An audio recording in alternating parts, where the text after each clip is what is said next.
So, how has international development been changing over the past few years? So international development has changed because what we're seeing is a big convergence of a few meta trends in the world. That's the mix of prioritization around people, the use of technology, and market forces as they impact international development.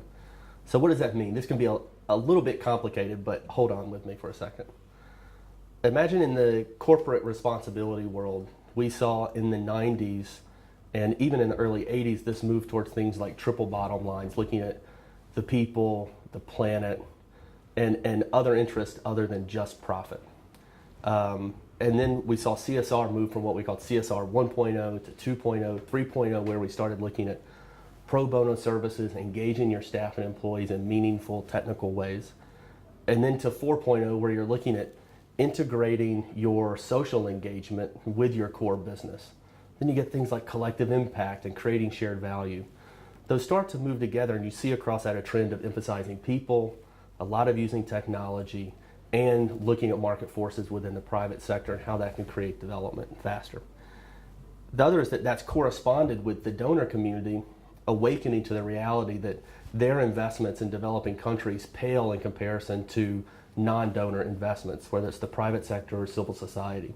So they've been trying to look, even you could say in some economies, really from the early 2000s and the later 90s, at alternative ways to partner with what they would call non-traditional partners, which would mean the private sector or NGOs, non-typical implementers.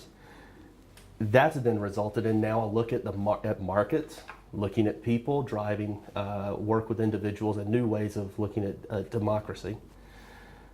Along with that, over that same time span, has been the introduction of an application of technology in our own personal lives. And that's not just happening in developed countries, that's happening for the poor around the world as well, in rural areas.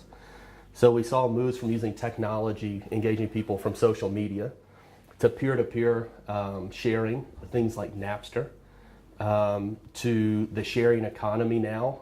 Those are all engaging people, engaging their purpose and their values, leveraging technology, and using the private sector to penetrate and reach out to more distant places and people. So you can see these things really coming together. And what it means is that donors and development actors, local governments, all have to figure out new ways to engage people and use the positive side of technology in a way to empower them and deliver more services.